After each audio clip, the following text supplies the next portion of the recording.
정영진 축의 매불쇼. 자, 그럼 수요 난장판 지금 출발합니다.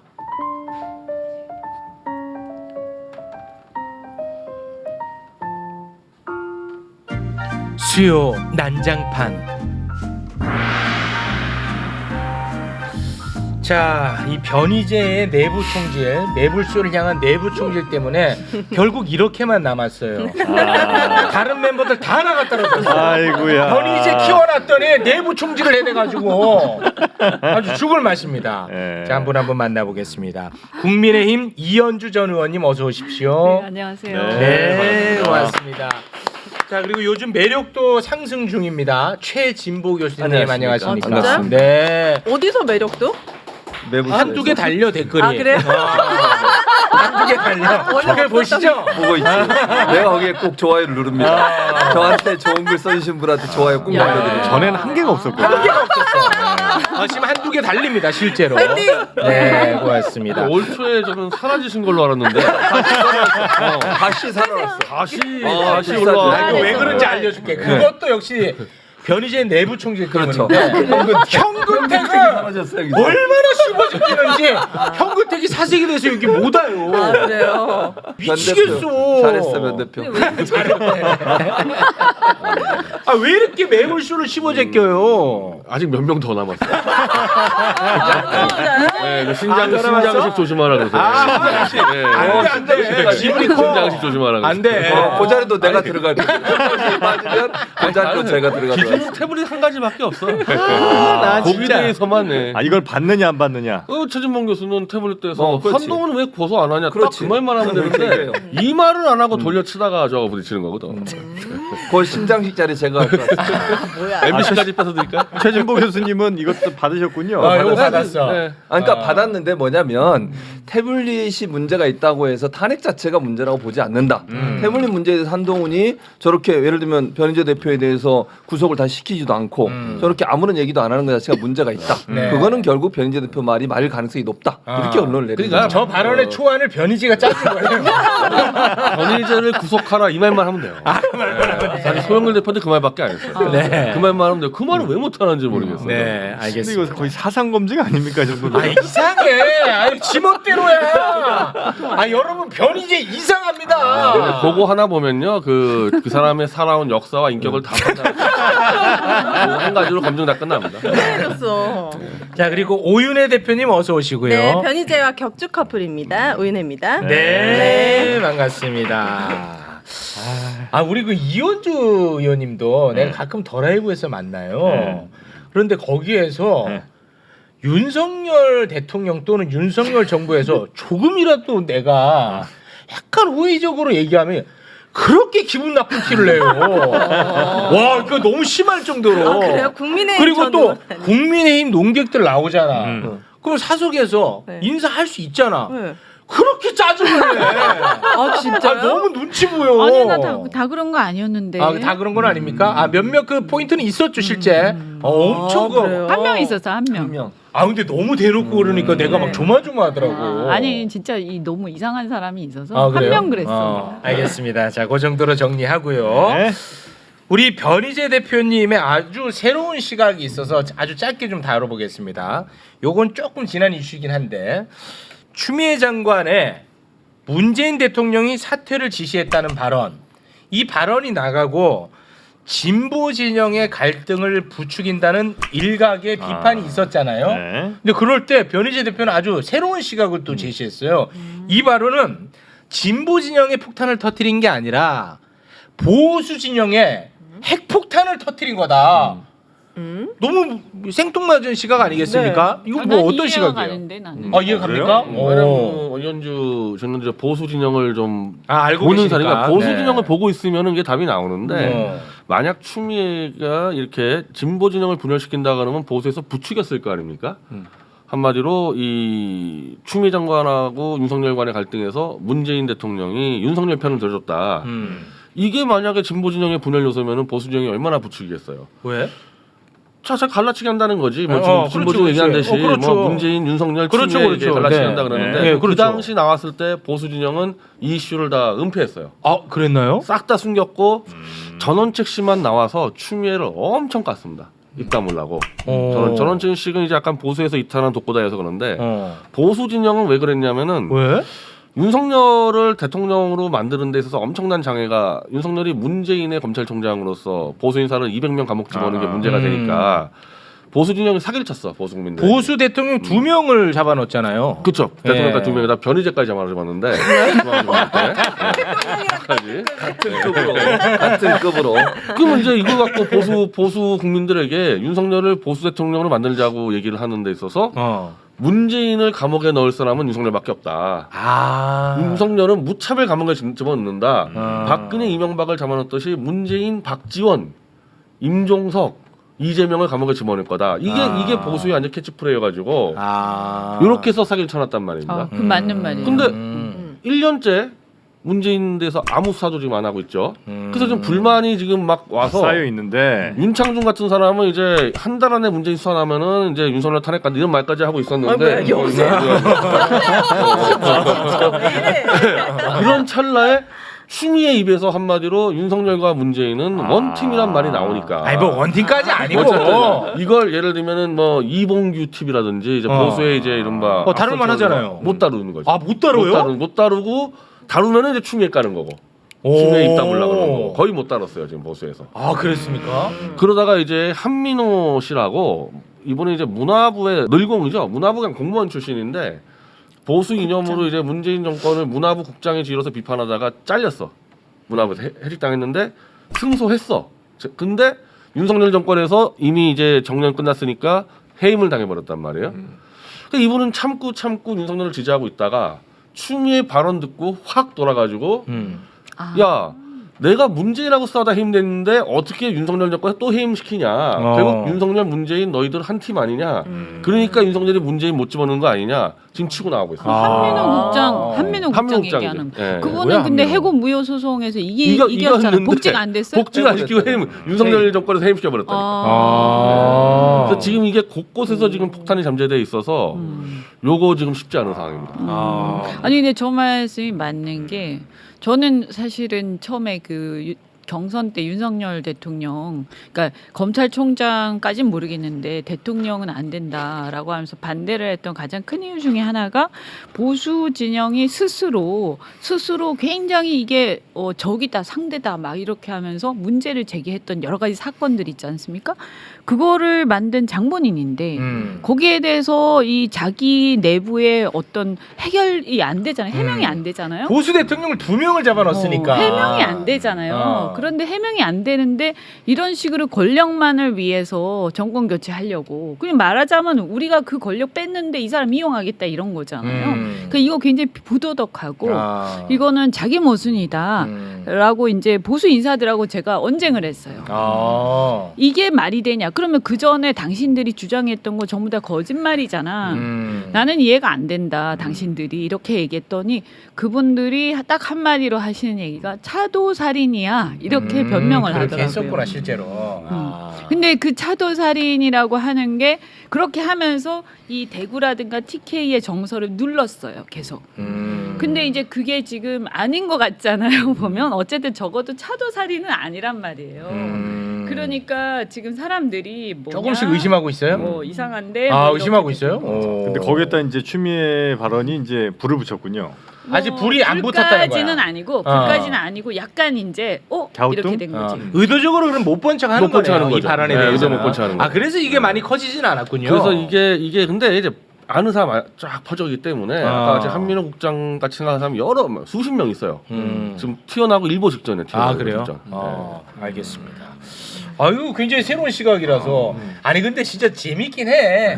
보수 대통령 2명을 감옥에 집어넣은 사람을 보수의 후보로 선정을 해서 보수의 대통령을 만들었다. 아니 그게 얼마나 영화 같은 그게 이야기죠. 얼마나 부도덕한 일이에요. 영화 같은 이야기예요. 그러니까 거짓말쟁이들인 거예요. 그죠? 예. 그러니까 그 전에 그 보수의 지지층이 그 사람들 말을 듣고 그 리더들의 말을 듣고 같이 흥분했는데 알고 보니까 이용당한 거지. 근데 만약에 이런 분위기가 감지가 됐고 실제 한다면 정부 입장에서 혹은 뭐 대통령실 입장에서는 그런 오해를 좀 덜 받거나 혹은 이제 이 분위기를 뒤집기 위해서라도 더 강한 뭔가를 강한 수사. 할 수도 있겠네. 그럴 수도 있겠네. 생각해보니까. 지금 그렇게 하라고 보수 진영에서 엄청나게 욕을 하고 있어요. 오. 왜 문재인 수사도 안 했잖아요. 그 억지로라도 수사하는 척 하다가 잘못하면은 이제 이 정권은 전 정권하고 대판 싸움 나기 시작할 수 있기 때문에 사실은 굉장히 어려운 상황이야 이 정권. 그리고 그렇게 부도덕하게 오직 권력만을 위해서 야합을 했기 때문에요. 윤석열 정권이 어려워졌을 때 범보수 진영은 윤석열을 바로 버리게 돼 있다는 거예요. 박근혜를 버렸습니다. 권력에 도움 안 된다고. 박근혜 버리는 것보다 100배는 쉬워요. 윤석열 버리는 거는. 왜냐하면 박근혜를 버릴 때 정치적, 경제적 무형의 자산인 박정희까지 버려버려야 되는 상황이었는데 윤석열은 그냥 김건희하고 그냥 내다 버리면 돼. 그거를. 아무것도 없어 아무것도. 이거는 계산할 게 하나도 없어요. 쟤 우리한테 먹을 거 안 주네? 그냥 갖다 자산이 버리면 끝나요. 없다는 그래서 저는 이번에 양평 사건이요. 저 벌써 지금 보수 애들 지금 짐 싸고 있다고 봐요. 양평 이야기 잠시 후에 해볼게요. 짐 싸고 있어요, 보수. 짐 싸고 아니, 근데 있다고 이제 보시고. 조금 기다리고 있는 거죠. 왜냐하면 아직까지는 임명할 수 있는 자리들이 많이 남았잖아요. 조금은 먹을 거리 남아 있다. 근데 제가 볼 때 한 1년 정도 지나고 이제 중간을 딱 넘어서면 네. 더 이상 새로 임명할 자리가 없다. 알겠습니다. 그때 이제 힘이 빠지는 거죠. 네. 바람이. 확실히 변희재의 새로운 시각들이 좀 있어. 네. 그리고 이것도 굉장히 새로운 시각이에요. 이동관 특보. 지금 방통위원장 지금 몇 달째 내정설이야. 내정도 안 됐단 말이야. 네. 왜 이렇게 지연을 시킬까? 다들 무슨 뭐 여론의 눈치를 본다. 학폭이 아직 문제가 해결이 안 됐다. 뭐 이런 뭐 여러 가지 설들이 있잖아요. 근데 이거 변희재는 또 새로운 시각이 있어요. 오. 아니 일단은 여론의 눈치는 안 보는 건 확실하잖아요. 그렇죠, 맞아요. 이 정권이 여론 눈치 안 보는 건 확실하잖아요. 여론 눈치 안 보는 안 보는 거고 이거는 학폭은 어쨌든 이동관이 뭐 무슨 수를 써서라도 대충 해결하고 왔어 자기가. 뭐 어떻게 했는지 해결하고 왔어요. 그러니까 자기 나름대로는. 예. 그래서 뭐 애들 편지도 가져오고 하잖아요. 이거는 고려 사항이 아니에요 처음부터. 그래요? 근데 이제 이게 이명박 사람들이 너무 많이 진입을 하 있으니까 이게 필연적으로 검사 집단하고 이제 이 자리 싸움이 벌어진단 말이에요 이게. MB계랑 검사 검사계랑. 집단하고. 그러니까 총선 때 이제 주도권 싸움인데 도저히 MB계가 볼 때는 검사애들은 정치를 못한다. 이것들 속검놀이 하는 거냐. 그래서 그걸 지금 하나하나 장악을 해가지고 실제로 이 모든 국정운영권을 지금 가져갔다. 네. 그게 이제 이 총합이 바로 이동관이 들어오는 거거든요. 그게 아니면 이동관 못 들어옵니다. 이거 MB계가 안 장악하는 거 어떻게 이동관이 들어옵니까? 그 이동관 이름만 들어도 진짜 경기 일으키는 사람이 얼마나 많은데 업계에서 그걸 다 무마시켰다는 얘기거든요. 근데 이제 검사들이 이제 인사검증권을 갖고 있잖아요 한동훈이. 네. 계속 태클을 거는 거지. 계속 태클을 걸어서 계속 늦어지면서 결국 지난주는 어떤 수법을 썼냐면은 이동관의 이제 이른바 형님들 이재호 유인촌을 먼저 임명해버렸잖아요. 네. 이동관의 형님들. 임명했어요. 네, 유인촌까지 아니 유인촌 그렇네. 들어오고 아마 깜짝 놀랐을 건데 문화체육특보. 유인촌이 갑자기 왜 들어오냐 유인촌이? 이게 퍼즐이 또 그거 이렇게 왜냐면 계세요. 그러니까 검사나 이제 당에서 반발할 때 야 이미 이재호 그 유인촌까지 들어오니까 게임 끝났으니까 너희들 까불지 마라. 이 국정 운영하고 정치하고 언론은 이미 이명박이 하는 거니까 시비 거지 마라. 그래서 먼저 두루 임명하고 밀고 들어오는데 원래 이번 주에 임명을 하기로 돼 있었는데 원희룡이 또 폭탄을 터뜨려놔가지고 여기서 또 좀 시간 걸릴 것 같아요. 그럼 어찌됐든 이동관 다시 말해 MB계와 한동훈으로 대표되는 검사들 간의 어떤 알력이 다툼? 있는데 사실상 게임 끝났어요. 게임은 MB계 쪽으로 쏠렸다. 시작하자마자 1회 KO로 끝났어요. 그렇게 보십니까? 게임도 안 돼요. MB계 그 실질적으로 자리를 꽂아주는 그 힘을 가진 사람이 누구예요? 이재호죠. 아니 이제 할아버지. 밖에 어떻게 해? 아니 MB는요. 좀 이렇게 좀 노는 거 좋아하고 이런 스타일이고 모든 전략과 이런 것들은 이재호가 짜요. 아니 그러면 이재호 전 장관이 윤석열 대통령한테 자 이렇게 하세요. 이렇게 하면 말을 안 그 돼. 말이 그렇게 안 만나지도 하고 못해. 이재호가 이명박을 시키고 이명박이가 윤석열한테 얘기하는 거죠. 이명박 그 맨 위에 이재호가 있는 거예요? 저는 원래부터 이명박의 수장은 이재호라고 봤고 이명박은 얼굴 마담인데 그럼 어쨌든 예. MB하고 이제 윤석열은 소통하죠. 아니 MB와 MB가 윤석열 대통령하고 소통한다고? 당연하죠. 예. 그게 말이 됩니까? 아니, 근데 어디서 그런 그 소식 씁니까? 직접 소통을 안 해도 직접은 안 해도 아니고. 자 정무수석 이진복이 MB계 그 밑이야 MB계 따까리입니다. 따지면. 현 정무수석 김은혜 홍보수석 이동관의 따까리 거기 이동관의 따까리. 아니 이거 뭐 이동관 밑에 예, 직원이에요. 동료 그리고 가장 중요한 상황실장 한호섭. 한호섭 누구 계속 얘기해 MB계 한호섭. 완전히 그 미드필더. 존재하는 사람 맞죠? 한호섭? MB계 미드필더예요. 거기. 마라도나. 그 사람들이 그러면 MB와 윤석열 대통령 사이를 왔다 갔다 하면서 뜻을 조율하고 있다 그러니까 이거예요. 이명박이나 이재호는요 윤석열 통할 것도 없이 그 대통령실에 있는 애들한테 지시하면 그냥 쭉 가요.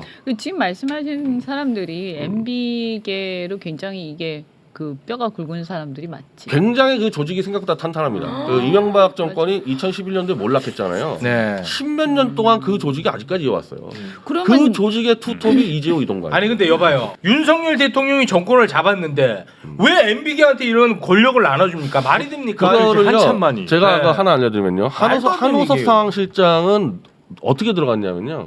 김병준 몫으로 들어갔습니다. 상황실장으로. 김병준? 김병준 정영진 정경련가 씨 있죠. 줄에 봐주신 분인데 아, 여기 정말 가까우신 분들이네. MB계네. 줄에 봐주신 분이야. 윤석열 정권에 가까우신 분들 많네. 그러니까 김경준이라는 사람은 개파가 없는 사람 아닙니까? 이쪽으로 와서. 그러니까 김경준 몫으로 들어왔는데 실제 한호섭 실장은 MB계 마라도나니까 마라도나. 근데 이거를 다 그렇게 들어왔어. 그러니까 예를 들면 이진복이 들어오는 거는 장재원이가 데려왔어. 그렇지 맞아. 각자 이 두더지 수법으로 밀고 들어가지고 각계정 들어. 뭔지 모르고 받아보니까 다 MB계야. 각계전투로 했고 막 밀고 들어왔는데 결국 예. 지금 시간이 지나고 봤더니 모여있더라. 모여서 이미 게임이 끝나버린 아니 거죠. 이제 윤석열 대통령이 자기 사람이 없지 않습니까? 검찰 라인이 있지 않습니까? 아니 그러니까 검찰 라인은 조금 성격이 다르니까 네. 그 한계가 있죠. 정치권 아니, 뭐 안에 정치 들어와서 라인이 이 있으니까요. 밀고 들어오는 거는 한계가 있는 거예요. 그리고 검찰이다 계속 하기 때문에 이게 굉장히 눈에 띄어요. 그리고 검찰 안에서 정무적 감각이 있는 사람이 얼마나 되겠어요. 사실은 사람이 얼마 없어요. 그리고 친박계는 지난번에 뭐 탄핵됐으니까. 적폐청산하면서 네. 완전히 몰락을 네, 싹 그건 뭐 했거든요. 그렇죠. 근데 남아있는 인재라는 게 새로운 사람들 아니면 그 MB계인 거죠, 사실은. 그러니까 약간 궁핍한 상황에서 그냥 방심하다 다 털린 제가 거네. 볼 때는 의외로 있잖아요. 네. 이 상황을 보면 윤석열 대통령이 뭐가 뭔지 잘 모르고 있을 수 지금은 있어요. 알 수 있잖아. 지금은 뭐 편의점도 알아도 하는데. 아니 지금은 MB계 그야말로 정말 대표 주자 아니, 근데 3인방이 다 근데 들어왔단 말이야. 사실은 어떤 대안이 지금 없잖아요. 대안이 없어요. 그러니까 이미 대안이 넘어간 없죠. 거죠. 그러니까 검사 애들이 하다가 MB계한테 뺏겨버린 거죠. 이제는 이제 윤석열 입장에서는 네. MB계를 믿는 겁니다. 검사 믿는 게 아니고 그렇게 총선 봅니까? 특히 총선이나 선거를 넘어가야 되기 때문에 네. 검사들하고 논의가 안 되잖아요. MB계들은 이 선거의 선거 이제 해본 적이 기재들이고 없으니까. 제가 그랬잖아요. 박근혜 때보다 MB계들이 선거를 더 잘 치르는 게 박근혜는 그냥 박근혜 하나 믿고 그냥 자꾸 가면 되는 선거고 네. MB계들은 MB가 인기가 없으니까 온갖 잔머리 선거 이기려면은 그래서 기술이 개인기들이 뛰어나다 그랬어요. 개인기들이 뛰어나. 개인기들이. 브라질 축구예요? 아르헨티나 축구하고 아르헨티나 축구. 네. 그럼 알겠습니다. 보수 쪽에서는 MB랑 이렇게 윤석열 정권이 섞이는 거 좋아합니까? 아니면은 그걸 이제 기대하는 사람이 있고 왜냐하면 전광훈 같이 이명박이랑 막 하느님으로 연결돼 있다고 생각하는 사람들은 같이 기도도 많이 해 그런 사람이 있는가 하면은 네. 원래 또 보수는 또 이제 박근혜 때 또 박근혜 줄 서지 않았겠어요? 그래서 막 탄핵무효 운동하고 했던 사람은 MB계가 들어오니까 야 이제 끝장이다 더 이상 못 먹겠구나 해서 짐 싸고 있는 사람도 있고 아니 근데 보수가 왜 이렇게 유연해? 원래 보수는 짐을 잘 싸고 잘 피고 상당히 진보적이네. 이사를 보수가. 잘 다니고 예. 보수가 진보적이야. 네, 노선도 아니, 잘 뭐 바꾸고 어떤 소신이 별로 없잖아요. 그렇지. 아니 소신이 있으면 윤석열 검찰총장을 대통령 후보로 안 하지. 이렇게 데리고 올 리가 변희재처럼 없죠. 안 하지. 이권에 움직인다 이렇게 보시는 거군요. 아니 이제 지금 결과를 보면 그렇게 해석이 되는 거죠. 그러니까 잘 정하네. 권력이나 아니면 본인들한테 이익이 되면 뭐든지 취하는 거지 한마디로 얘기하면. 그래서 이게 마지막에 가면 이게 상당히 안 좋게 끝날 가능성이 있죠. 그렇지. 이 그렇게 보여. 권력이 그래서 권력은 어차피 한계가 있잖아. 5년 지나면 끝나는 거 이거는 아니에요? 결정이 났어요. 네. 보수 진영에서 윤석열 길거리에 내다버리는 거는 이미 결론이 났어요. 길거리. 언제 내다버리냐? 저는 총선 전에 내다버린다고 보는 거고. 아니 며칠 안 남았어요 그러면. 왜냐면 총선이 먹을 거가 제일 많은 판인데 네. 그 윤석열이 먹을 걸 못 챙겨줘요. 그러면 그냥 내다버리는 게 보수예요. 그러면 먹을 걸 챙겨줄 사람은 데려옵니다 다시. 그 보수 중에서도 극우가 있고 보수가 있잖아요. 근데 비율이 어떻게 돼요? 그거 중요하지 않죠. 그런 거 없어요. 똑같은 네. 거예요? 누가 먹을 걸 잘 챙겨주냐 이게 1순위여서. 자 그럼 총선 앞두고 누가 먹을 걸 챙겨주겠냐고 찾아낼 거 아닙니까 보수들이. 누군가 만들겠죠. 자 지금 보수들이요 벌써 태블릿 쪽에 줄 쫙 서요. 네. 예? 갑자기 자 혁씨. 그러니까 잘 나가다가 잘 나가다가 보수가 이제 이쪽에 민주당과 승부해서 6대4로 승부하려면 다시 또 태블릿 조작 또 탄핵무 요친다 해가지고 이제 줄 쫙 서서 보수가 알아서 줄 서 올 겁니다. 알았어요. 내 태블릿 아, 해줄 네. 테니까. 기다려요. 근데 보수가 원래부터 진짜 이렇게 막 이것만 쫓고 그 정도로 심하지는 않은데 제가 볼 때는 네. 이게 이제 탄핵을 거치면서 이게 어떻든 간에 스크럼 짜가지고 똘똘 뭉쳐서 이익과 이런 것들을 지키지 않으면 그리고 상대를 무슨 일이 있어도 쫓아내지 않으면 내가 죽는구나 이렇게 된 거예요. 그걸 경험을 하고 나서부터 사람들이 악에 바쳤다고 해야 되나? 눈이 좀 충혈된 거죠. 씁쓸하네. 두 분 얘기 들으니까 이게 또 정치 혐오만 더 생기는 것 같아. 네. 알겠습니다. 요거는 뭐 요 정도로 정리하도록 하고요. 이현주 의원님도 짧게 또 근황 토크 잠깐 좀 나눠보겠습니다. 후쿠시마 오염수 방류 반대 기자회견을 가졌는데 오, 네. 굉장히 또 역시 독특한 조합이에요. 맞아. 이현주의 최대집에 김종대. 맞아. 이게 뭐?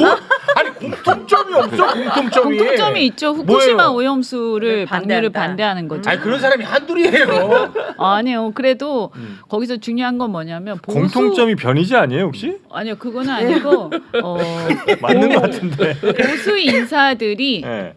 거기 상당히 껴 있잖아요. 한 반 정도는 네. 보수 인사들이거든요. 아, 근데 그래요? 되게 이제 뭐 생각은 그렇게 해도 네. 기자회견을 해서 반대하는 거는 용기가 좀 필요하죠.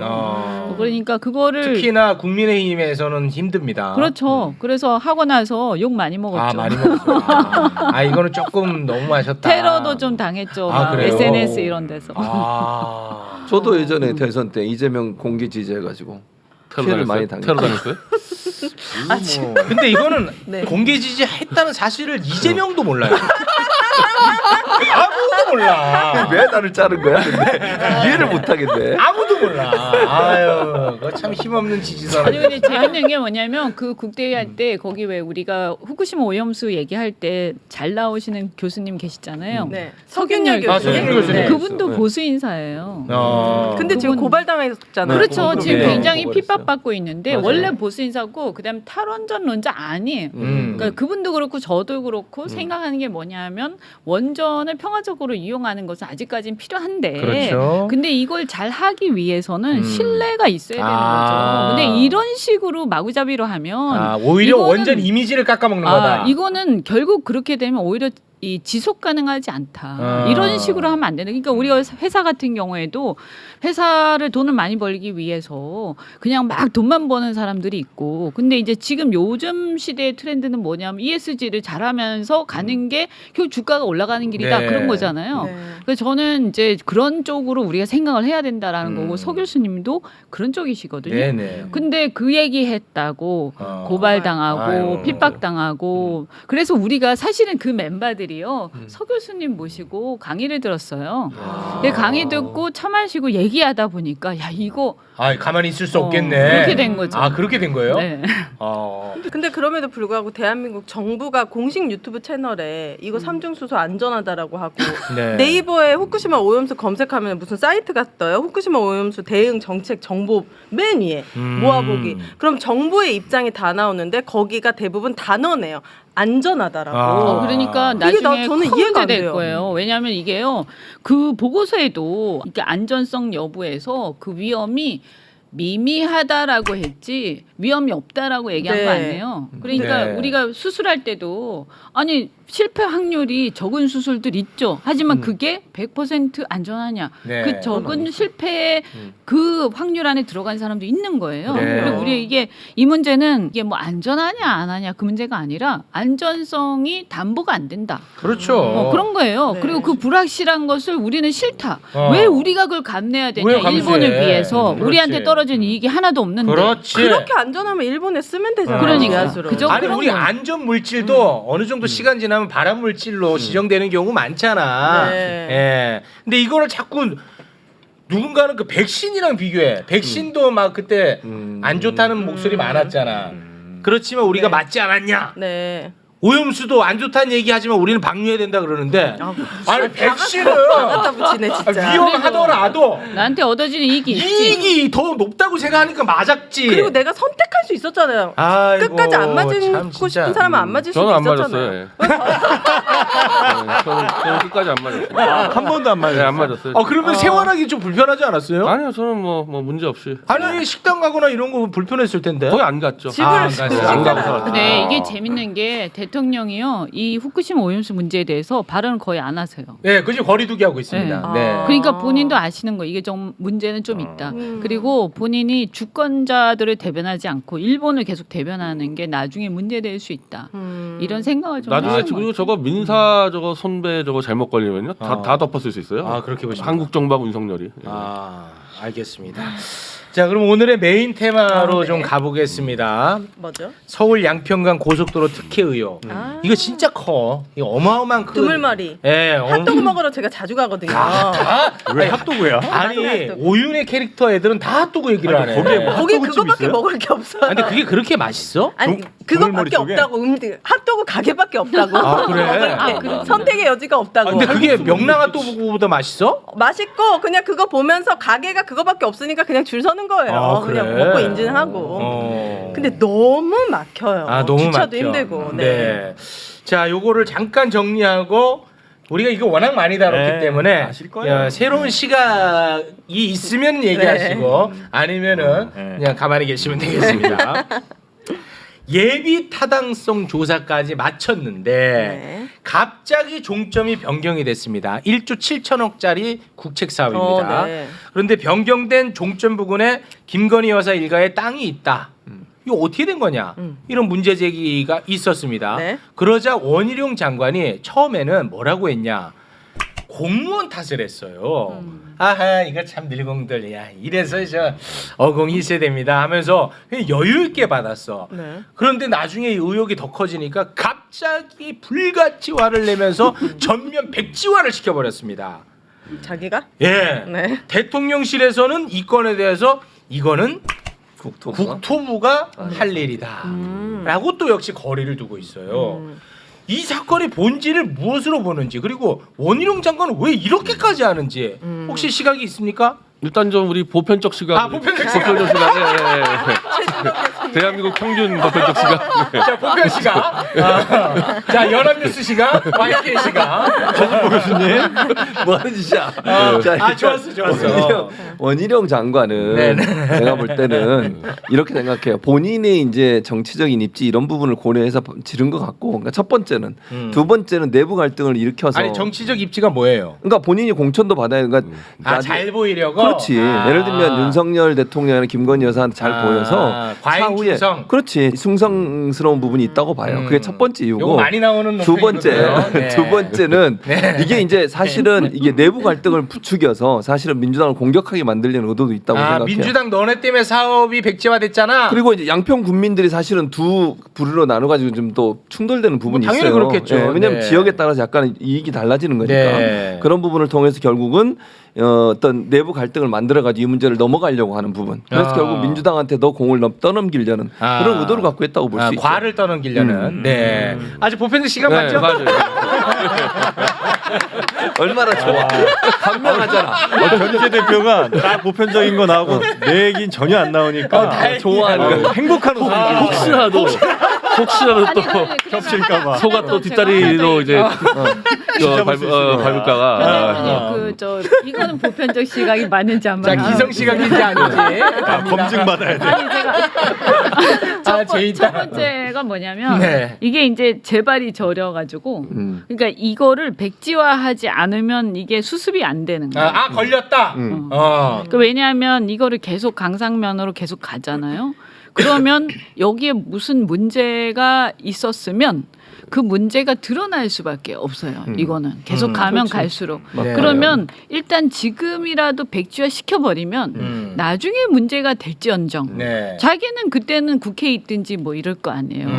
그래서 이거는 일단 어쨌든 여기서 파토를 내야 되겠다. 네. 이게 안 그러면 더 심각해진다. 아, 미수로 그치는 게 낫다.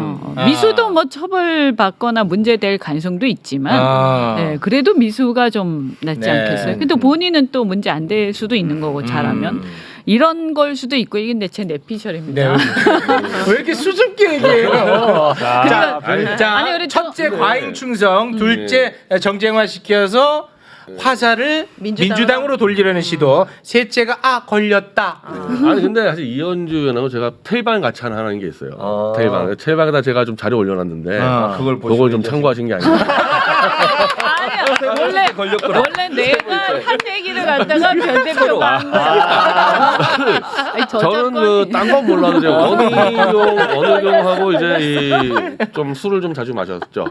원희룡 장관이랑 친분이 있어요? 네, 오. 술 친구인데 제가 인정하는 이 여의도 국회에서 3대 잔머리 천재. 잔머리 천재. 3대 잔머리 천재가 원희룡, 윤상현, 김민석.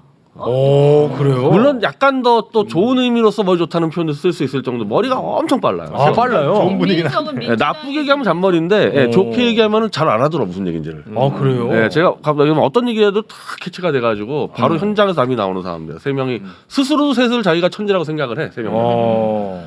원희룡 정도면 이거 감지했죠. 이거 큰일 났구나. 감지했죠. 그럼 감지하면은 원희룡 같은 사람은 일단 내가 사는 것부터 따지지 공동체나 국가민족은 다음수입니다. 늘 그렇게 살아온 사람이에요. 자기가 사는 방법을 연구를 하는데 그럼 원희룡이 던진 메시지는 뭐냐 첫 번째는 김건희 일가가 들어온 거 나는 몰랐다. 그게 핵심이에요 일단은. 맞아요. 맞아요. 내 손에 장을 지진다. 김건희가 뭐 들어온 거 내가 미리 알았으면 뭐 직을 내놓겠다. 생명 걸겠다. 메시지 1차가 그거라고. 그러니까 나는 김건희가 들어온 거 몰랐다. 혹시 나중에 드러나더라도 나 몰래 한 거다. 그걸로 빠져나갔죠. 그 김성애가 잡았죠. 그렇죠. 두 번째는 그것도 우길 겁니다 아마. 그거. 우기고는 우길 거예요. 있어요. 우기고 네. 있죠. 그래서 죽었다 깨도 몰랐다고 버틸 거예요. 아, 그래요? 이게 나중에 법적 문제에서 되게 중요한 문제예요. 그 두 번째가 지금 우리 이현주 의원 얘기대로 나 그거 백지화 시켰다. 아, 뭘 했냐 내가? 나 백지화 시켰다. 돈이 더 이상 안 들어가는 거야. 문제가 된 거에서 백지화 시키 이게 법으로 다 빠져나갔어요 원희룡은 지금. 아. 지 살려고 법률가잖아 잊어버렸었지만은 나중에 문제됐을 때 이게 특검 들어왔을 때 원희룡은 자기 알리바이 다 만들고 도망간 겁니다. 아니 그러면 지금 국민의힘 같은 경우에는 제가 이제 뉘앙스로 봤을 때는 이거 사업을 추진하는 게 맞다고 보는 것 같아요. 그럼 그렇게 치고 왔을 때 원희룡은 그럼 어떻게 대응합니까? 그러니까 원희룡은 일단 이게 나중에 그렇죠. 이게 털었을 때 원희룡은 면피가 되는데 지금 대통령실하고 이제 대통령실이 이상해진 거지. 그러니까 백지화에 대해서 대통령실이 지금 인정하지 않고 있지 않습니까? 차관도 딴 얘기라고. 그리고 딴 얘기하면서 야 그냥 원희룡하고 알아서 해봐 던져놓고 있잖아요. 네. 그러니까 대통령실이 길을 잃어버렸어 원희룡 때문에. 원희룡과 대통령실이 협의해서 한 게 아니고 지 길을 살려고 잃었어. 지 살려고 던져놓고 백지화시켜놨기 때문에 네. 일을 한 10배 100배로 키워놨잖아요. 그 자기는 빠져있고 이거 어떻게 수업할 겁니까 이거. 이렇게 되면은 백지화를 되지 않게 하기 위해서라도 어느 안이 타당한가 계속 붙어야 돼요. 계속 붙어야 되고 그러면은 전쟁이 벌어지는데 저쪽에 있는 그 변경된 종점의 땅을 계속 찾고 있잖아요 지금. 계속 커지는 거야 이거는. 대통령실에서는 나중에는 수습 안 되는 상황까지 가는 거죠 그랬을 때. 강상면은 내가 볼 때 이제는 어려워. 강상면은. 그러니까 아니, 이제 이거 근데 어떻게 할 수가 없고 계속 강상면으로 가려고 노력을 할 거예요. 그리고 어려운데. 심지어는 이 이런 건 상황에서도요. 국민의힘 하고 명분을 있어, 만들 거예요. 지금도 근데 만들고 최근에 있어. 보니까 어려워. 여론조사 얘기를 누가 맞아. 하더라고요. 네. 주민 여론조사. 여론조사. 근데 보시면요. 이게 원래는 이 교통의 분산 효과 때문에 한 거 아니에요? 네. 그러면 서울에서 강원도로 넘어가고 가평으로 넘어가는 사람들, 두물머리 가는 사람들의 분산 효과가 큰 거죠. 편익을 따질 때. 그러니까 그걸로 그걸로 따지자면 당연히 양서면인데 네. 그게 아니라 프레임을 바꿔가지고 여기에 양평 군민을 위해서 한 거다. 그럼 양평 군민들은 어디를 더 원하는지 보자. 이러면 강상면 쪽에 사람들이 좀 살 많아요. 거예요. 인구가 더 인구가 많아요. 많아요. 그러면 어쨌든 내 땅 주변에 와야 내 땅이나 좋아하겠죠. 집값이 오를 거 그렇지. 아니에요. 네. 그러면 여론조사하면 어떻게 될지 그렇게 모르고 되면. 또 하나는 양평군이라는 곳 자체가 국민의힘의 지지세가 좀 강한 곳이죠. 강한 곳이고. 그런 것도 있고요. 그렇기 때문에 제가 볼 때는 계속 그런 방향으로 몰고 가려고 할 거예요. 그런 장난질은 제가 못 견딥니다. 그거 막아냅니다 제가. 양평군민 뒤에서는 가능성이 좀 아, 있다. 야. 근데 그렇게 지금 프레임을 하고 있어요. 바꿔버리면. 그러니까 제가 어디 다른 데 가서 출연할 때 보면 반대쪽에 온 사람들 그 주장을 계속해 지금 이현주 얘기하신 그렇죠. 예, 그렇게 할 거예요, 아마. 주민 예. 투표를 하자. 어. 그래서 민주당은 그런 식으로 주민 투표가 프레임을 아니라 바꿀 거라고. 국민 투표를 하자고. 아, 왜냐면 국책 사업이니까. 그렇게 가야 된다. 이렇게 프레임을 짜야 돼요. 아, 그렇게. 주민 근데 투표를 하면 안 돼. 이게 네. 걷잡을 수 없는 상황으로 가는 게 아. 그렇게 하다 보면 온갖 얘기가 다 나오지 않겠어요? 그리고 여기에 또 불만을 가진 그 관련된 관계자들이 나중에 폭로할 수도 있는 거고요. 아. 그리고 여기서 돈이 계속 들어가는 게 돈이. 그러니까 네. 아까 원희룡 장관 얘기하셨지만 원희룡 장관은 여기서 손 띈 거예요. 그리고 도망간 건데 제가 볼 때는 그러니까 자기는 이 상태에서 그냥 딱 마무리 해버렸기 때문에 크게 손해를 국가에 입힌 게 없다. 그런데 여기서 계속 가잖아요. 그럼 돈이 계속 들어가는 그렇죠. 거 아니에요? 그러면 나중에 가서 이게 문제가 되잖아요. 그러면 그때는 처벌 엄청 세게 받죠. 세게 받을 수 있고. 아니 근데 그러면 변희재 대표의 가설이 맞다면 원희룡 장관은 대통령에게 미운 털이 박힌 겁니까? 뭐 미운 털은 모르겠는데 자기 개인 플레이 한 거죠. 그 눈치챌까요? 당연히 알고 있죠. 아, 대통령실에서. 그래요? 어우 저거 봐라 저거 지살려고 도망갔네. 그리고 원희룡하고 MB계가 원래 비슷하게 이런 문제 겪은 적이 있어요. 그 원희룡은 원래 계파가 없습니다. 독고다인데 MB계 때 사무총장을 여당 사무총장 시켰는데 MB계가 인기가 없었잖아요. 그러니까 사무총장이 그거를 이제 방패를 해줘야 되는데 MB를 공격을 하는 겁니다. 아 그랬어요. 대통령 인기 떨어지면 공격해요. 아 인기가 없으니까. 그래서 MB계들은 원래 원희룡 아 그럼 소장파 느낌도 나고. 멋있어 보이잖아요. 아. 근데 남원정 할 때 남원정에 아 그래. 이번에도 사실 그거랑 거의 비슷한데 근데 원희룡이 이제 머리를 쓴 게 사실은 김건희 여사에 대한 뭐 악마화 그게 김건희를 변호한 게 아니라 나는 모른다 얘기예요. 김건희가 했느냐 건지를. 근데 그렇게 놓으니까 지금 뭐 대통령 김건희계 대통령 후보다 그런 거는 다 그냥 부수적인 문제고 그냥 자기가 도망갔기 때문에 저는 MB계가 이거 수습을 해야 된단 말이에요. 어차피 지금 국정운영 MB계 나오니까 MB계가 볼 때 환장하는 거지. 아 다 길을 잃었구나. 원래 MB계 스타일은 원희룡한테 덮어씌고 끝내는 스타일이랍니다. 너 하나 그냥 뒤집어서 하나 희생양 만들어서 그렇게 정리를 하려고 그랬는데 먼저 해버렸구나. 원희룡도 아니까 도망갔어. 저거 이재호 저거 나 치려 그러지 그냥 선제 공격 해버린 거야. 펑 터뜨려가지고 도망가서. 조금 야 야 이제는 아 의원님 놀라는 척하지 마요. 그 티내면 안 돼 놀라는 티. 이제는 이 정권 입장에서는 사실은 그 따라가기가 대충 힘들어. 그냥 꼬리 자르고 도망가도 되는 건 가지고 정권 명운을 걸고 승부를 걸어야 되는. 와. 이미 주민투표기 꺼내버리면요 야당 당연히 국민투표 꺼냅니다. 이러면 정권의 목숨을 내걸어야 되는 사태까지 해버린 거지. 원희룡 하나 살기 위해서. 근데 원희룡 장관이 상식적으로 이 문제가 이렇게 됐을 때 그럼 원점으로 그럼 추진하겠습니다. 그게 한 7년 동안 사업을 키워왔던 거잖아요. 네. 그냥 원래 그대 양서면으로 하겠습니다 하면은 원희룡 장관이 뭐 큰 피해를 봅니까? 그러니까 아까 어공 핑계 된 게 그거거든요. 어공인가 뭐 핑계 대면서 야 이 공무원들이 실수했습니다. 다시 검토하겠습니다 하고 가면은 자기가 타격을 받지. 너 그러면 그동안 관리 뭐 했냐 해가지고 얻어맞게 돼 있잖아요. 한 절반은 상처받지만 정권은 지키는 건데 나부터 살고 정권 알아서 해라 이거야. 일이 더 커졌네. 원래 그렇게 해왔어 정치를. 근데 이렇게 만들었다. 겉으로는 보면 마치 김건희 여사를 되게 위하는 것처럼 맞아. 보이죠. 그렇게 보였는데. 보이기는. 그러니까 자기는 그러면 자기만 사는 거잖아 결국은. 그 부담은 다시 김건희 자기는 여사나 김건희 국민한테 쪽에 청탁받은 거 떨어지는 없다는 거지. 얘기를 하는 네. 거거든. 그렇지. 자기는 아예 신동 모른다. 교수님, 그런 시각 없었는데 갑자기 왜 그런 시각이 듣다 보니까 생기네. 듣다 보니까 생겨.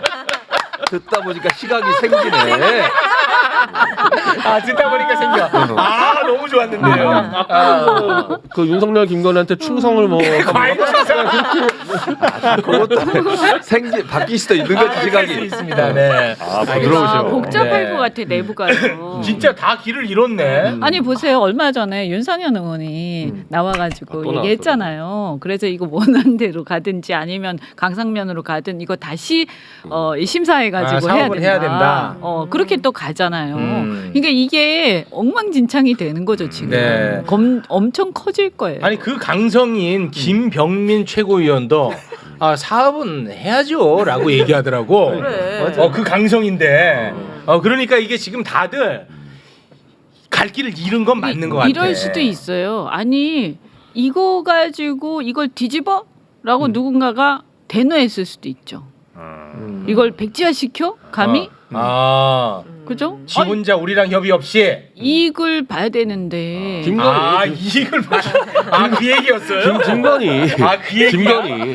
그러기는 너무 위험성이 커요. 그래. 그럴까요? 방송으로 근데 해요. 아니 저는 조금 이해가 안 되는 게 아니, 너무 여기서 커, 위험성. 만약에 그렇다고 한다면요 애초에 이런 일을 벌이지 않을 것 같아요. 만약에 정말 그게 신중하다면 그러지 않겠어요? 이거 바보도 아니고 이게 만약에 그렇게 친인척이든 김건희 여사 땅이 그렇게 많아요. 그러면 이 사업 진행되는 거를 지금 이렇게 막 확정해서 발표하고 하는 게 얼마나 부담스럽겠어요. 근데 제가 볼 때는 그런 정무적 감각이 잘 없는 것 같아요. 그러니까 예전에 아니 대통령실 그러니까 제 말이 바로 그거예요. 그러니까. 그래서 지금 이거를 어디 감히 백지화 시켜 이렇게 생각할 수도 있다. 그럴 수 있지. 이런 왜냐면 거죠. 대통령실 그거 그 인테리어 하는 것도 자기 아는 사람도 없으면. 시켜다 했잖아요. 그러니까 맞아요. 결국 논란이 될 게 뻔한데 그럼에도 불구하고 그런 걸 전혀 고려하지 않고 막 고를 하잖아. 그런 스타일일 수 있다는 거죠. 생각해보니까 김건희 여사는 주가 조작도 그렇고 표절도 그렇고 엄청 증거가 많지만 단 하나도 처벌받지 않았으니까 이런 일이 생기는 그래서 문제가 생겨도 넘어갈 수 있을 거라고 세상 무서운지 생각했나? 모르는 거죠. 그러니까 한마디로 네, 골목길에서 여왕 노릇하다가 네. 큰 길 나오니까 정신 없는 거예요. 지금. 알겠습니다. 네, 사실은 이건 다 내피셜이에요. 내피셜이죠. 지금까지. 아니요, 냅션 아니에요. 아니. 욕심 내비시 아니에요. 냅션 아니에요. 여기는 저는 아니라고 내피셜이에요. 그래요. 서로. 알겠습니다. 네. 자, 요것도 그 해설이 좀 필요할 것 같은 일이 하나가 있는데요. 진중권 교수가 네. 고속도로 이번 사태와 관련해 가지고 원희룡 장관을 굉장히 특이하게 공격을 했어요. 뭐라고 했냐면 김건희 여사를 건드리니까 굉장히 민감하게 과잉 반응이 나와버린 것이다. 원희룡이. 김건희 여사를 건드리니까 과잉 반응한 거라고 하면서 비판을 했거든요. 그러니까 한마디로 원희룡이 이제 김건희 여사를 지키기 위해서 과잉 충성했다. 아까 그 최진봉 그렇죠. 교수 시각으로 나왔는데 예전 시각. 진중건이 김건희 한번 검색해 보세요. 김건희만 누가 때리면은 왜 힘없는 여성 공격하냐 발끈해서 발광한 게 진중건이. 과잉 반응. 본인이 김건희만 건드리면 맞아, 그냥 맞아, 튀어나 맞아. 진중건이는. 요새 조금 조용히 반 여성 혐오주의 뭐 어마어마하게 떨어 진중건이가. 근데 이 타이밍에 왜 갑자기 지가 하던 짓을 원희룡한테 뒤집어씌고 튀어나오느냐. 이미 진중건은 짐을 싸서 이삿짐 센터에 전화까지 했어요. 그거는 양평 때문에 한 게 아니야. 짐 싼 거야? 양평 때문에 한 게 짐 싼 거야? 아니고 진중건이가 제일 무서워하는 사람이 두 명이 들어오는 거야. 유인촌하고 이동관이 들어오기 때문에 두 사람을 짐 무서워해요? 싸야 돼요. 왜냐하면 왜? 광우병 그 집회 왜? 때 이명박 애들은 이제 광우병 하면 자다 깨는데 그건 맞습니다. 그때 이 광우병 광화문 광장에서 마이크 들고 설친 게 진중건이에요. 이명박 애들은 앉은 걸 기억을 못해요. 앉은 거리 다 주도했는데 광우병 진중건이가 TV에 너무 많이 나왔기 때문에 진중건으로 딱 해가지고 그래요? 실제 광우병 정리한 다음에 진중건이 중대 겸임교수짜리 잘라버렸습니다. 그랬어요? 그리고 한예종 특임교수 잘라버렸어요. 그러네. 물론 자를 수 있는 소스 다 제가 줬어요. 근데 그 정도로 일을 갈아지는 거예요. 그래. 다만 그건 탄압이 아니라 진중권이 교수하고 쓰는 게 다 불법이에요, 그게. 중대 맞아, 겸임교수 자리가 맞아. 왜 불법이냐면은 하기가 겸임교수는 하기가 하기는 원래부터 없는데 원래부터 없어. 겸임교수는요 원 직업이 있어야 돼. 직업이 있어야 돼. 직업이 있는 사람이 딴 걸 해야지 이제 겸임교수가 되는 건데 겸임교수가 친구는 직업이 그래요? 없어요. 4대 보험을 받아야 돼. 네, 4대 보험 직업이 없어. 그냥 그 그래요? 보따리 농객이야. 그래. 그러면 안 돼요. 직업이 없기 때문에 겸직이 안 된다 해가지고 잘린 거예요. 법상으로 꼼짝을 될 수 있는 거예요. 야, 이 재밌네. 그리고 한예종 같은 경우는 거긴 실기 교육 기관이기 때문에 실기를 하는 사람만 특임 교사가 되는데 진중권이 실기는 아가리밖에 없어요. 아니 진중권이 뭐 노래를 합니까? 뭐 미술 합니까? 이거 말 좀. 그래서 잘렸어요 진중권이. 정확하게 이 맹점으로 짚어 잘랐기 때문에 할 말 없는데 어쨌든 MB계는 진중권 자리를 다 박탈시켰고. 그 약점은 다 제공은 제가 다 해줬어요. 제공은 변이제입니다. 제공 변이제. 그 무서운 형들. 형들이 들어온 거 봤어. 운동관이 들어오기 때문에 더 이상 윤석열 정권을 못 해먹는다 이제. 짐 싼 거야? 짐을 싸고 이삿짐한테 전화했는데 갑자기 양평이 터지니까 잘 걸렸다. 요거 핑계 대고 도망가자 해가지고 하는 거예요. 지금. 아니 그거 아니었으면요 자기가 원희룡보다 더 세게 김건희 찬양했겠지. 여사 외건들이 할 인간이. 그렇게 보시니까. 아니 근데 진짜 그 안진걸 소장은 정말 많은 그 일을 하셨어요. 그죠? 대단한 활동가예요. 이게 사실 이 고속도로도 그 안진걸 작품이에요. 그분이 처음 이렇게 네. 문제 제기했다고 하더라고요. 맞아요. 근데 아무도 모르잖아요. 아무도 몰라요. 촛불 집회도 진중권이 만든 줄 알았어. 안진걸이 한 거 잘 몰라. 광우병 때도 진중권이 이거 사실 양평 고속도로 이 문제는 안진걸 소장이 최초 문제 제기했거든요. 근데 그분도 유튜브를 해요. 그럼 이거는 본인 작품이잖아. 네. 그렇죠. 이걸 갖고 그 사람이 유튜브 하면 얼마나 사람들이 관심이 많겠어. 그쵸. 그런데 조회수가 매불쇼에 10분의 1 토막도 안 나요. 아니 심지어 변희재 대표가 거기 출연하거든요. 네. 여기서는 팡팡 터지잖아. 네. 거기서는 200명, 300명 보고 있어. 뭐가 문제야 지금? 저 혼자 할 때보다 이 조회수가 500.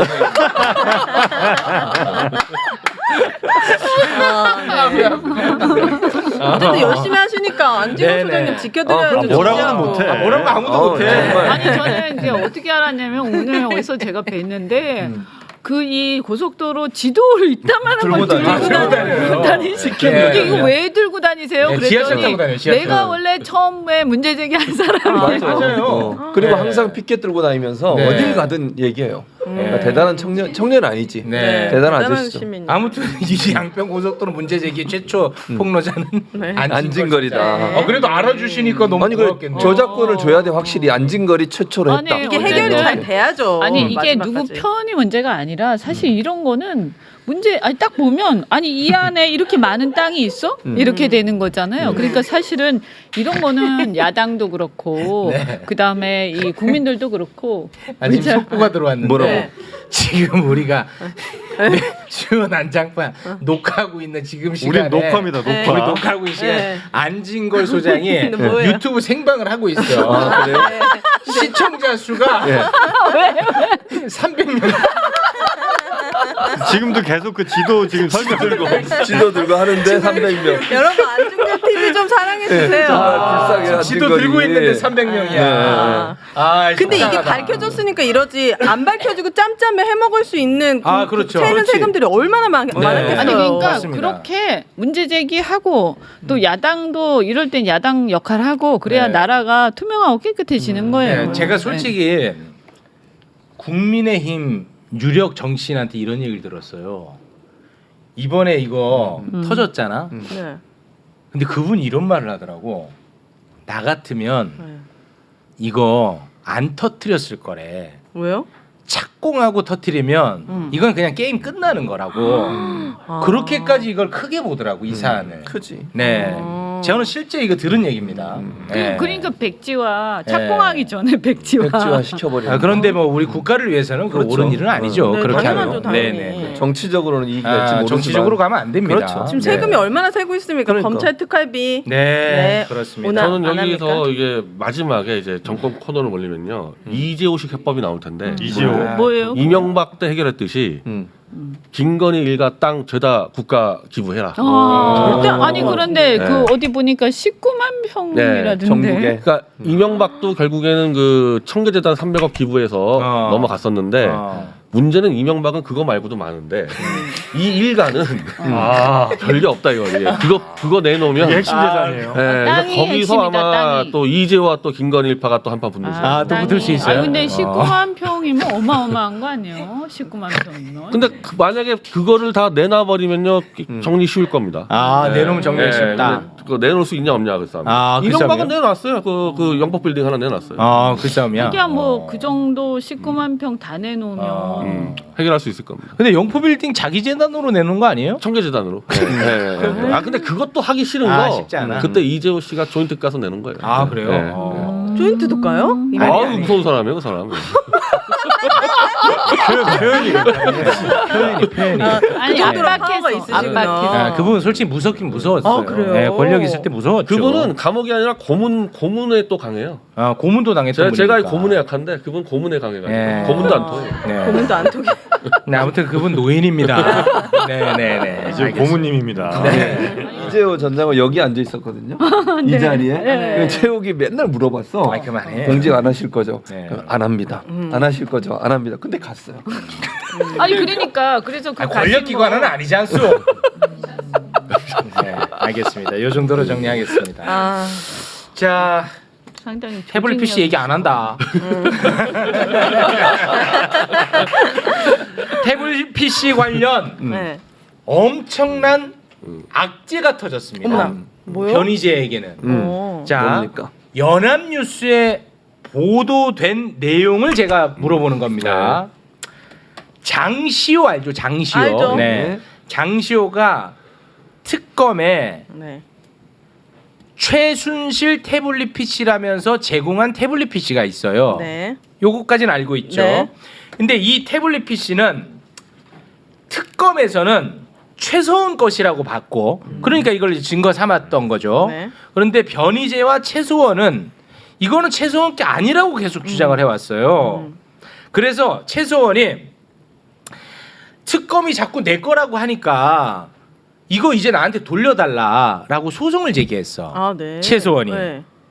그래서 이번에 재판부가 돌려주라고 판결을 내렸는데 재판부가 이런 말을 했습니다. 최서원이 태블릿 PC를 직접 구입해 사용했던 소유자였다는 점을 증명했다. 그러니까 최서원이 이거 내 거라는 걸 증명했다는 거야. 아, 네. 그러니까 변희재는 이제 망한 거야. 망했어. 주장하고 다르네. 어. 다른 결과. 끝. 여기서 제가 정말 놀란 게 판사가 이례적으로 판결문 요약본 읽은 게 아니라 기자들 앞에서 브리핑을 했어요. 왜냐하면 이 문제 때문에 오히려 기자들이 오해할까봐. 재판정에 갔어요? 저는 우리 기자가 갔어요. 예. 기자가 가서 우리는 다 녹취까지 해왔는데 네. 완전히 기자들이 다른 기사를 쓰는 거야. 판사가 불러준 거하고 전혀 다른 기사를 쓰는 거야. 아 이거 그러면 오보예요? 오보죠. 그래서 우리가 연합뉴스에 소송을 들어갈 건데 또 응? 기사 전체 한 20개월에서 다 들어갈 거예요. 이거는 의도적으로 오보를 낸 겁니다. 언론사들이. 판사가 하지 오보야? 않은 말을 썼어요. 그러니까 그 오해 때문에 판사가 정말 이 조심스럽게 잘 얘기해 준 거거든. 왜냐하면 이 소송의 주체가 최서원이야. 최서원이 이겼어. 승소했어. 맞아. 그럼 최서원이 자기가 불리하게 될 만한 소송을 해서 이기겠습니까? 그래서 애초에 소송을 할 때부터 내 거가 아닌데 법적으로 검찰이 최서원 거라고 해서 자기는 처벌받았다. 그러니까 법적인 소유권이 내 거기 때문에 내가 가져가서 검증해서 내 거 아니라고 밝히겠다. 이렇게 기자가 소송이 들어갔어요. 자기의 권리를 네, 그래서 보장해달라. 최서원 쪽의 소송을 저희가 다 미디어치가 다 감당해 줍니다. 이동환 변호사하고. 아 그래요? 최소한 할 수가 없잖아요. 감옥에 있으니까 소송을. 그래서 우리는 철저하게 검찰이 최소한가라고 주장한 근거만 제출하는 거지. 우리는 알아. 최소한가 아니냐는 모든 증거 갖고 있어. 그 증거 제출 안 하는 거죠. 제출 안 하고 검찰이 떠든 거, 한동훈이가 떠든 거, 윤석열이 떠든 거, 야 태블릿 최소한가다 이것만 다 제출한 거죠. 그럼 검찰도 만약에 이제 검찰은 재판부에다가는 최소한가 아니라서 못 주겠다고 버티고 있는데 그러면 우리가 최소한가 아니라는 증거를 다 발표했잖아요. 그거 갖다 쓰면 돼. 그거 제출 안 해. 네, 그러면 그 증거가 인정되니까 검찰은 또 뭐라 하냐? 최소한 얘가 직권 아니라 그러지 않았냐? 그래서 우리는 못 주겠다. 이렇게 버티니까 재판부는 정확하게 검찰 니네들이 최소한가라 그랬으면 법적으로 최소한가 소유권 인정된다. 가져가라 그래라. 요게 1순위 재판이었고요. 근데 재판부가 한 발은 더 나갔어요. 더 나가서 그럼 검찰은 최소한가가 아니라는 근거를 하나 더 가져 나왔는데 또 장시호 발언이야. 그러니까 장시호 태블릿 PC는 최소한가라는 근거가 장시호 발언밖에 없었어요 원래부터. 근데 이걸 그러면 최소한한테 돌려줘야 되니까 또 장시호하고 짜고 장시호가 최소한이 그냥 나한테 가지라 그랬다. 그래서 이건 지금 내 거다. 이렇게 나왔기 때문에 우리는 장시호가 특검하고 했던 그 모든 발언을 다 거짓말이라고 우리는 과학적 데이터로 입증을 했어요. 예를 들면은 장시호하고 이제 특검은 한동훈입니다. 한동훈이에요 특검이 여기서 장시호가 한 사람은 이걸 뭐 2016년 10월 초에 이 가져왔다 최소한 집에서 이렇게 발표했는데 기록상으로 이건 절대 말이 안 돼. 27일날 가져왔어. 뭐 제가 뭐 상세 설명 안 할게요. 근거로 과학적 기록 27일날 가져왔는데 10월 초랑 안 맞잖아 날짜가. 네. 이런 거 재판부가 야 장시호 거짓말이네. 그리고 장시호가 3개월 동안 가지고 있을 동안에 전혀 아무것도 쓰지 못했다. 비번을 몰라서. 근데 우리가 보내시켜 보니까 막 켜지고 막 건드렸어. 3개월 동안에. 이런 것도 재판부가 장시호가 한 말이 과학적 기록과 하나도 안 맞는다. 다 거짓말이다. 그래서 장시호가 최순실이 자기 가지라 그랬단 말은 믿을 수가 없다. 이렇게 된 얘기인데 그렇게 되면은 최성은 꼬라고 주장한 장시호 발언도 탄핵되는 거죠. 그래서 한마디로 재판부의 결론은 한동훈과 장시호가 떠들어댄 말은 전혀 믿을 수가 없으니까 최성원이 가져가서 검증할 기회를 가져라. 이거예요. 그래요? 이거예요. 예, 냉경은 정확하게. 근데 어떻게 기사가 이렇게 나와요? 그러니까 판사가 한 말을 다르게 썼다는 얘기는 저는 검찰이 사전에 작업했다고 보고 한동훈이 이 자식, 한동훈이 이 자식. 이게 10일 날 판결이 나오는데 그러면은 한동훈이 이 도어 스태핑 좋아하잖아요. 그때도 송영길 대표가 지르자마자 도어 스태핑에서 문제가 터지지 않았습니까? 마이크 갖다 대니까. 이 판결 날짜가 이미 2달 전에 정해져 있었어요. 선고일이. 요 선고일에 맞춰가지고 평소 한 번도 안 가봤다는 목포를 갑니다. 누가요? 한동훈이가. 목포에 현대 3호 중공업이라는 배 만드는 회사로 가요. 법무장관이. 그래서 모자 쓰고 1박 2일 그것도 당일날 갔다 오면은 또 물어볼까봐 1박 2일 코스로 목포 가서 이제 오늘 밤인가 돌아. 아니야 그것 때문에 간 게 아니고 그 구인난 호소하는 그것 조선업을 한번 좀 아니 그러니까 그 지금까지 그런 일을 한 적이 없어 한동훈이. 딴 공장 가본 적이 없는데 왜 아니 그리고 하필이면은 왜 조선업 구인난 그거를 하는데 목포까지 하필 거기까지 갈 목포까지 필요가 가냐? 없지. 조선업 구인난까지 아니라 이제 여기 경기도도 공장 얼마나 많은데. 진해나 이런 한동훈이 1박 2일 출장 갔다 와가지고 지금 기자들이 물어볼 기회가 없어졌는데 이 재판의 당사자가 누구냐? 원고 최선이고요. 피고가 한동훈 이름 적혀 있어요. 한동훈이야? 적혀 있어. 왜냐하면 아 그러면 이 재판 당사자예요? 국가에 대한 소송이기 때문에 국가에 대한 소송은 법무장관이 수행하기 때문에 법무장관 한동훈이 피고로 적혀 있다니까 이름에. 아 그래. 지사건이야 지사건. 아 그러면 여기에 대해서 기자들이 물어볼 당연히 기회를 물어봐야 박탈한 되는데 거다. 물어볼 기회 없이 1박 2일 동안 도망갔다 왔고 이제 3일 뒤에 기자들이 물어볼 거야 이거 이제 다 끝났는데 이거 도망간 거예요 한동훈이. 목포를 원래부터 뭐 목포의 눈물 뭐 노래 얘기하면서 원래부터 가고 싶었대. 그러니까 그걸 왜 지금 가냐고 목포를. 제가 목포에 한 달에 2번씩 가요. 나랑 같이 가든지 가고 싶으면은 내가 언제든 데려갈 테니까. 아 그러니까 지금 이게 우리가 들은 거랑 좀 다른 거네, 그죠? 대법원 판결이 끝났기 때문에 대법 판결 끝나자마자 최선은 달라 그랬죠. 근데 한참 전에 달라고 했는데 안 주니까 소송이 들어간 거고. 어. 이게 원래 박범계 장관 때 같은 경우는요 대응을 별로 안 해가지고 우리가 쉽게 이겼거든요 1심에서. 근데 한동훈으로 바뀐 거지 법무장관이. 그러면서 막 이 재판 내용들이 보강되면서 끝까지 버텨가지고 지금 시간이 지체되고. 네. 그건 맞아요. 검찰이 이상하게 그거를 안 내주고 그거는 계속, 매우 이상했죠. 그래서 이번 그건 건도 이상했죠. 또 항소할 가능성이 있는데 JTBC 태블릿 건은 작년에 이미 이겼어요 반환 소송에서. 근데 한동훈이 항소하면서 시간을 끌어서 내달에 또 선고가 나오고 이번 것도 항소할 거 아닙니까? 그래서 저희가 태극기 촛불 인사 한 100여 명 될 것 같은데 지금 설명 받고 있는데 한동훈 태블릿 조작을 자백하라 플러스 알파 최소한이가 돌려줘라 빨리. 그 공문을 이제 한동훈에게 저희가 이제 내일 정도 이제 보내고 토요일 날 10,000명 한동훈 집 앞에. 10,000명이요? 목표가 10,000명. 목표가. 네.